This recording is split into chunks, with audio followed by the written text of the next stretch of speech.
Staying positive can be extremely powerful, but sometimes that is way easier said than done. In fact, it's important to acknowledge every once in a while and validate that you're angry or upset. That can help get you back into the positive. And someone that knows about getting back into the positive is my guest today, Alma Hicks. I've had the good fortune of working with Alma since 2016.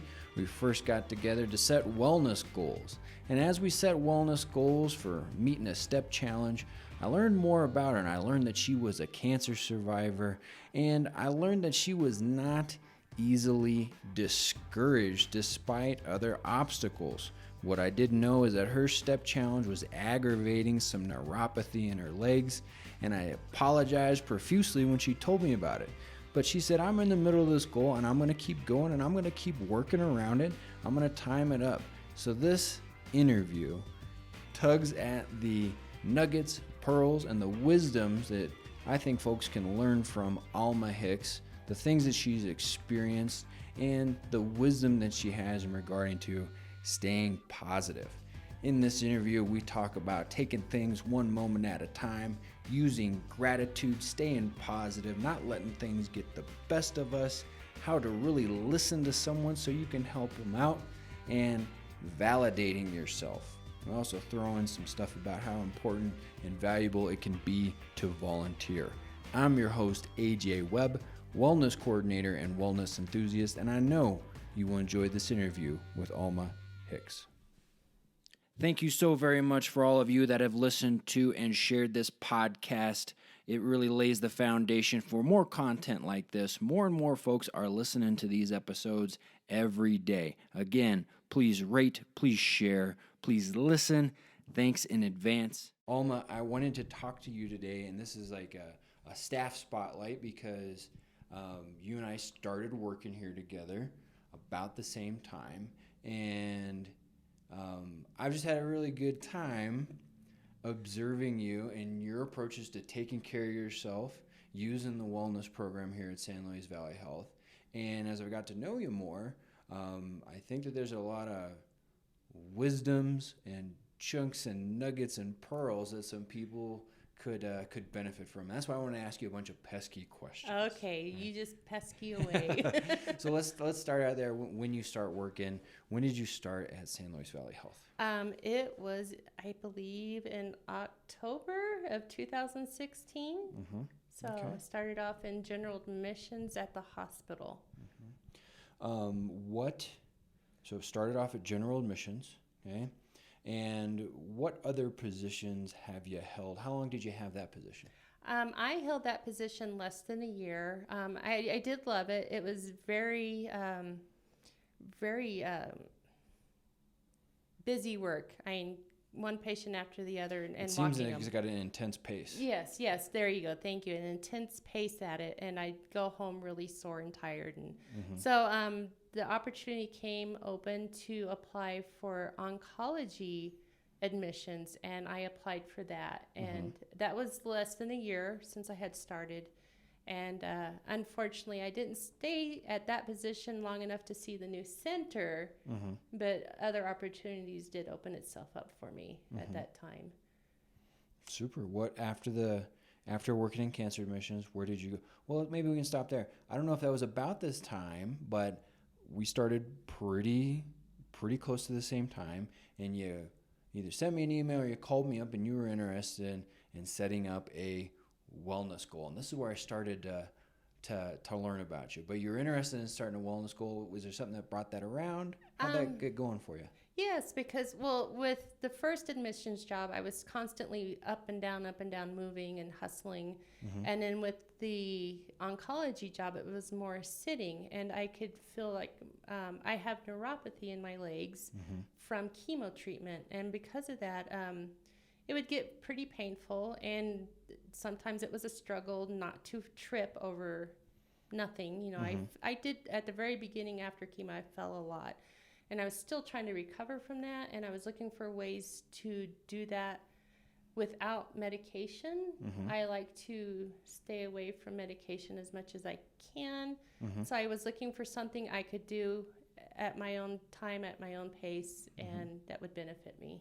Super. Well, and at the time, I think I didn't quite have an entire comprehensive picture, but I recall us sitting down and setting up a step goal. Yes, we where we were going to take a look at how often are you moving, how many steps you get, and then set a target and then work around there. I think at the time when we set that, though, I was ignorant to the neuropathy, as a result of post-chemo. So there were some things that I didn't know about, which I don't think I was smart enough at the time to change what my recommendation would be. But we ran into each other kind of in the middle of that goal, if I recall. Yes. And you kind of explained, my feet are bothering me. And we kind of sat there. Do you remember that? Yes, I do. Very well. Actually, you would, at the clinic, you were always running yourself. You'd pass by my window a lot, and I'd say, "Hey, AJ." And so at that point, I was like, I need to get up and moving, and he's the guy I need to talk to. So that's why I sent the email. So. And so what I learned from that conversation you're having, because I immediately went into like a panic mode, like, I gave bad advice. I was maybe reckless. But what I got out of it, and it kind of calmed me down, was, I'm having this issue, but I've done this, this, and this, and I'm really working around it. And it's not this boom, home run feeling kind of thing, but these little things that you were doing to make it happen. Yes. One little step at a time, per se. I mean, make your goals small. Keep what you want to do in mind and your goal in mind, but find ways to chip away at it if that's possible. It depends on your personality and your style. Right. For me, that works. Yes. Well, I wouldn't. There's a lot of folks that like to eat an elephant one bite, one big bite, and we got to eat that sucker one bite at a time. Yes. And this would be something that I think kind of reoccurs as you figure out little ways to ultimately get the job done and going back to the drawing board and not feeling bad about it. So, because I think that's something that happens is, I didn't lose 15 pounds in 3 days or something like that. Now I'm discouraged. We kind of have funny expectations when we start setting goals for ourselves. That is very true. And I get like that still, but it's something we just have to work at and not, we have to validate things and validate our feelings and things like that, and just take things as they come and tackle one thing at a time, and then you'll finally get there. Right. Sometimes you might take a step back, but maybe you'll take two forward after that. And that perspective is what I want to capture in this your interview, because you figure out how to work around. You figured out what you needed. You kept going. You were able to meet your goal. And not only were you meeting your goal and succeeding there, it also seemed like you were making some advancements in the company. Yes. Can you tell me a little bit about, after working for the Cancer Center? So you're talking about my next step within the... Okay, so I had been told in the past by some fellow employees who were not fellow employees at the time that if a sleep position ever came open, to jump on it. They thought I would be good at it, and it was a good opportunity and everything. So in the Pulse, Tom, my supervisor, put in a little blurb about needing a sleep tech, and to send a resume and a letter of why you think you would be so good at that, and that's what I did. I had planned prior to that to take a 2-week vacation in Texas with my new husband at that time, and to celebrate my 50th birthday with my family. Well, I got the job. So I found myself in Texas on my 50th birthday all alone at tech school. But it was well worth it. It was so worth it. So pretty cool educational opportunity. Yes, it was. So 2 weeks training at tech school, and then I do online classes, and then I had a few months of peer-to-peer training. They didn't just throw me out there right away by myself. It was later on, and Was I scared? Yes. Did they have confidence in me? Yes, they did. So I got the confidence. So I just need to finish up some classes and become registered. Okay. We currently have three Sam's registered, but the other two techs became registered techs, and now it's my turn. So Awesome. Starting in at an administrative position and jumping on into some clinical work, and some clinical work is some pretty big importance. I never thought that would happen. So. Well, I'm happy for you and that you were able to take advantage of that opportunity. And I think there's some things that you probably learned from past experiences that contributed to you being ready to take advantage of that opportunity. Most definitely, yes. Is there anything in particular you'd like to share as far as what were some things that either gave you some perspective or taught you some lessons? Well, many life experiences, but I take a lot back to my cancer experience. I had an experience where, someone was talking to me, and I was newly diagnosed, and she was just really hard on herself, and she was saying how she had cancer years ago, and it's just not the same. And I just listened to her, and I don't think I even mentioned at that time, oh, I have cancer too. I just listened. So sometimes you just need to know when to sit back and listen. Right. Because it's not always great to say, oh, I know what you're going through. And then some people go off in a tangent with that. Sometimes it's like, I'm sorry you're going through this. I'm here for you. And and just listen. That's very wise. I mean, you used that word earlier, validated, you know, and sometimes folks, when they're not feeling good about something, or something tragic or traumatic has just happened, even if we're going through something maybe similar, or maybe even in your perspective it's more difficult, to be there for someone and listen to them. That's a pretty powerful thing. Yeah, it is. Another thing that would occur during my cancer is someone said, many people would say, oh, I hear you have cancer. I'm so sorry. I thought my life was bad, but that doesn't compare to cancer. And I'd stop them. I'd say, okay, so I have cancer, and it's not a good thing, but don't downplay your troubles. Don't downplay what you're going through at this moment, because what you're going through is hard on you at this moment. What I'm going through is hard on me too, but don't downplay what you go through. Don't compare cancer to whatever is going on in your life, because in a sense that is their cancer. So you just, validate the other person, and I just stay positive, and it just makes you feel so much better. Yeah, well, and it sounds like that attitude or that idea of working to stay positive has been something that's been important for you, not only in like moving forward in success, but also just for managing your own feelings about things. Very much so, very much so. I try to stay as positive as I can. I'm not like one of those jumpy, positive, in your face kind of people. I'm positive with myself and try to find the good things throughout the day, throughout the moment. And just so grateful for the simplest things. As I mentioned earlier with you before we started, I get so much pleasure taking pictures of my sunflowers in my garden. It's my first garden ever, and it's just gone crazy. Or just things that I see on my walks. I'll take pictures. And at times I think other people probably like, oh, here she goes again. But I'm doing it for me. It's a simple little picture of a simple sunflower.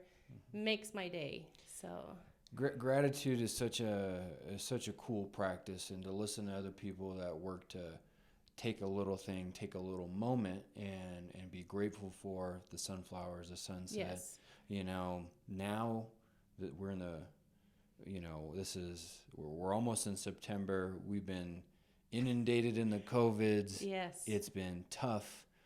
It's been tough for a lot of families, and it's been difficult to maintain positivity. Yes, it has. Yes, it has. There's a bright side that we are looking towards, and it seems like it could be getting farther away some days, and it's hard to gauge, but it's hard to stay positive. It's hard to be grateful, but it's got some value in it for your own mindset, it seems. So, and what I'm doing now, and I've done it in the past, is I take it moment by moment.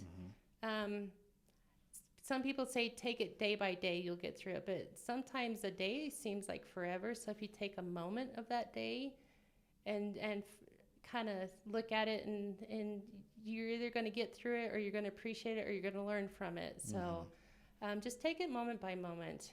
Don't set up anything too big that you can't get over. Right, breaking it down into those little pieces. Yes. And figuring those out and letting those things add up, and then before you know it, you got some momentum and some progress, and you put it down. Exactly.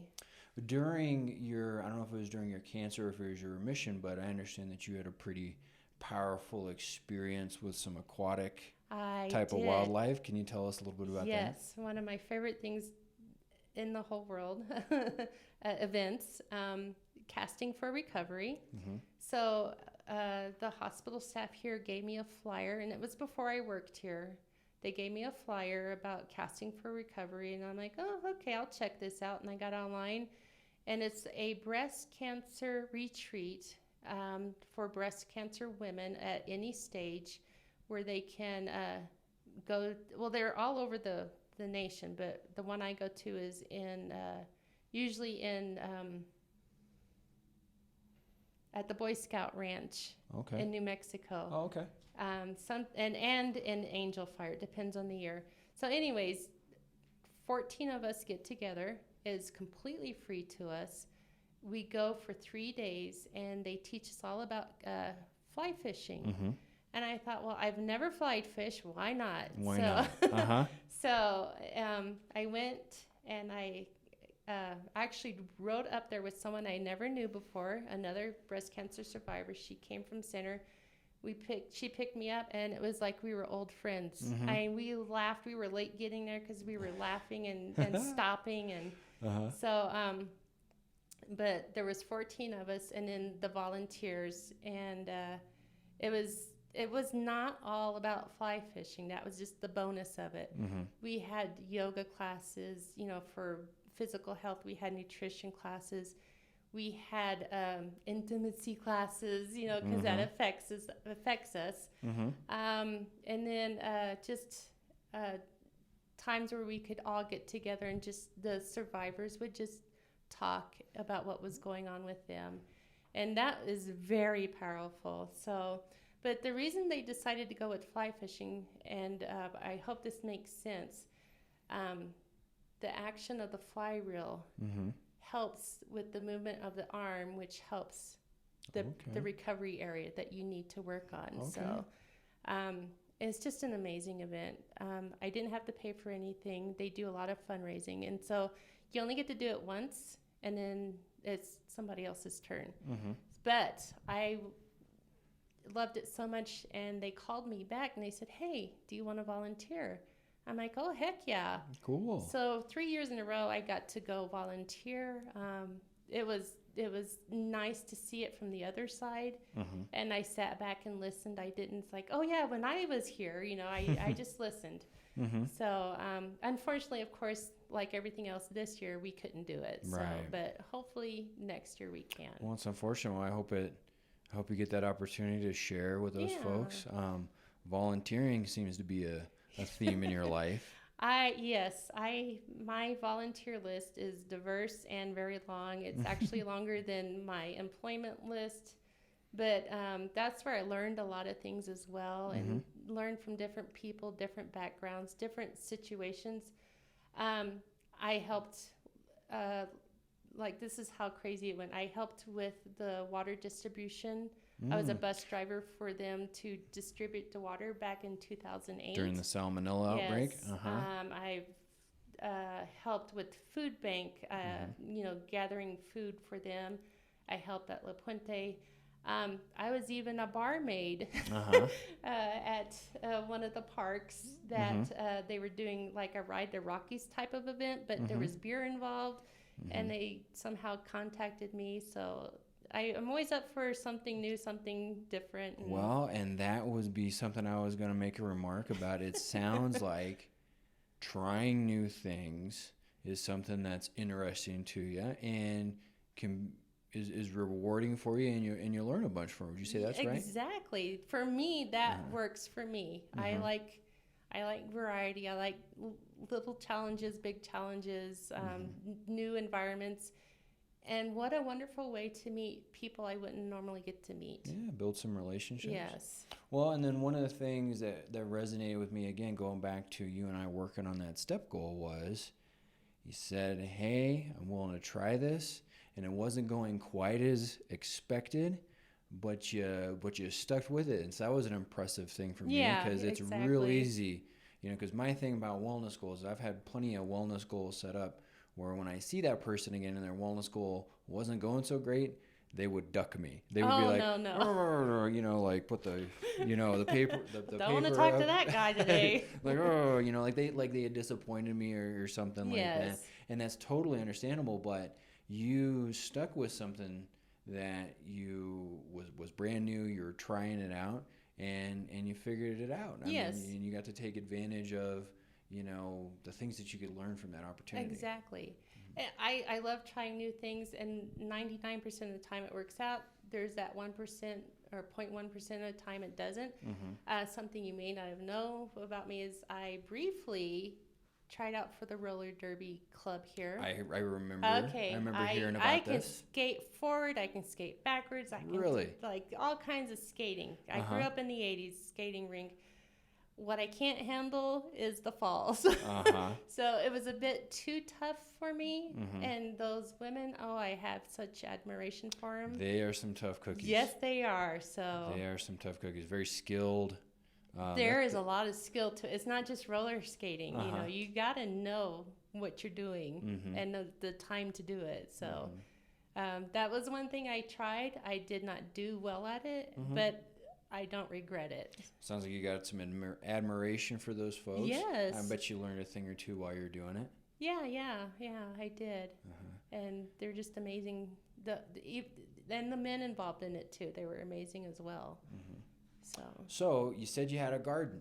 Yes. I want to hear more about these experiments and these things that your garden's going fabulously. It sounds like. So my apologies to anybody that follows me on Facebook, because they're probably so sick of my garden pictures. Don't worry, I put about 1 million pictures of a playhouse I built up this summer, so you're not alone. It's better than dogs and cats that I usually do. So a couple of years ago, actually, I wanted to start this garden, and my husband said, well, this is where my grandmother had the garden, and we don't have any power tools. We are the power tools. So the weeds last year at our place some of them were waist high, and it was very hard to tackle, and that's how it was at the garden. So I cleared it away, but I knew I needed a fence because of the pests and stuff, so I didn't get to do my garden last year.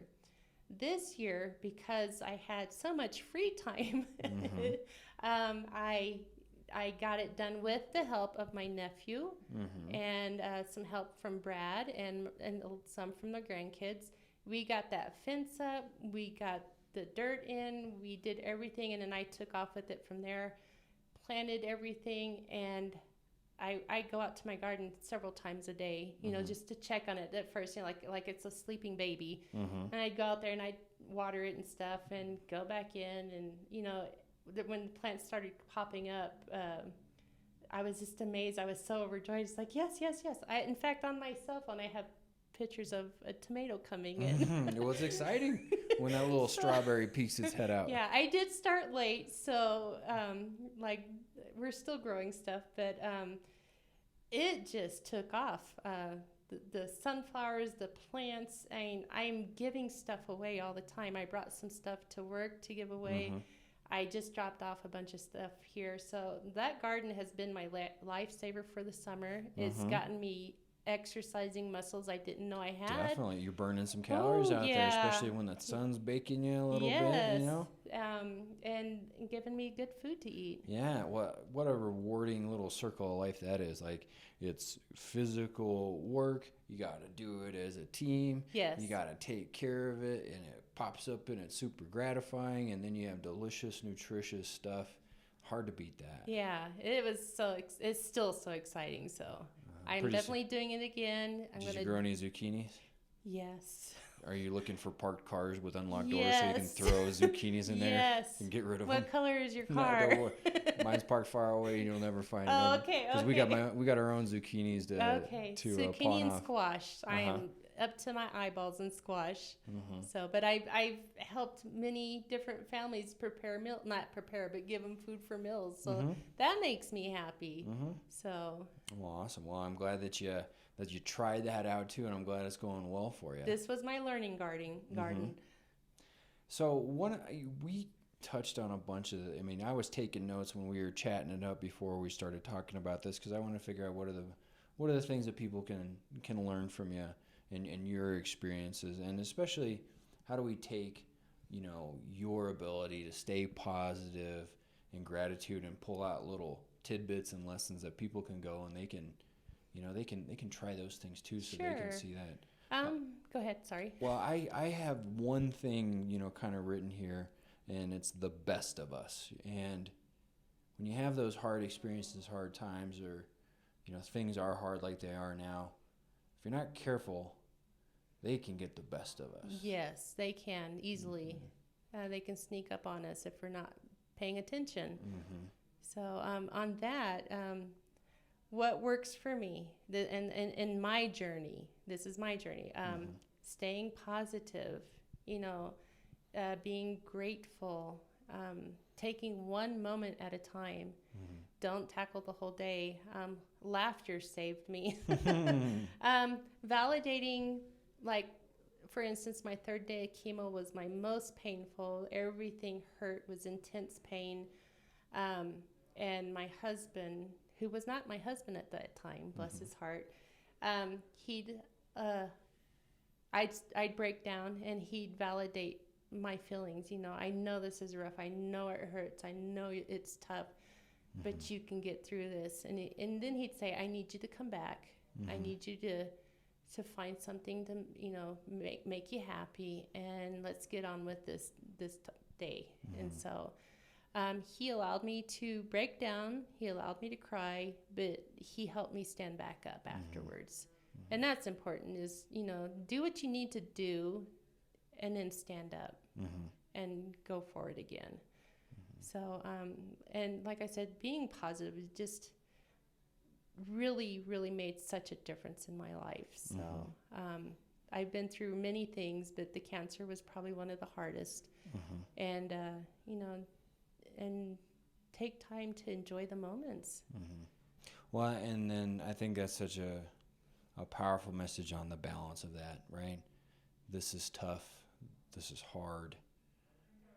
And then working to add in that positivity and let those things kind of cantilever back and forth, because, things are hard, but there's an opportunity to control the things that you can. Yes, and to always grow and learn from it. And Alma, if there was someone who was about to try something new and they're a little scared about it, maybe they're going to try out a new diet, or they're going to try out a new exercise thing, or they're going to start this kind of a program, or they're going to make a move to get a promotion or something like that, what would you tell someone who's about to take a little dare, a little risk? What would you tell them? First off, what do you have to lose? Well, with dieting, there's a lot, but but what do you have to lose? Move forward with it if that's going to bring you, happiness. And it's always good to challenge yourself, I think, even if it's a small challenge, if it's a big challenge, move forward with it, and have confidence in yourself. Especially if someone approaches you, which I've had several times in my life, is I would like you to try this, like supervisors or bosses. And I'm like, what? You think I can do that? So if I would have had half of the confidence in myself at that moment, like they had in me, I would have, wouldn't have second guessed it. So just jump in and, know what you're doing, but jump in. So. Well, that's awesome. And I hope that folks that listen to this will hear these messages, these little takeaways, and have the courage to do those things, because in my wellness coordinator observations, it's a lot of fun watching you take these opportunities, learn these new things, mess around with them, experiment and play with them, and be positive and share them with other people. So that's Alma, a good way to put it. Well, thank you so much for sitting down and talk with me. I find myself quirky, but I like the way you put it much better. Well, I like it. It is definitely a benefit. It's not a bug. You're awesome, Alma. Thank you so much. Thank you. You're awesome to know too. I'm glad we started at the same time. That's awesome. Yeah, thank you. All right. That's it for this episode of the It's Wellness Time podcast. Thank you for listening along. Please take a second to review, give it a 5-star rating, share it with your friends, do all these things via the social medias. That will help me show that folks are out there listening. I look forward to bringing you more information, more inspiration to help you with your wellness. Have a super day.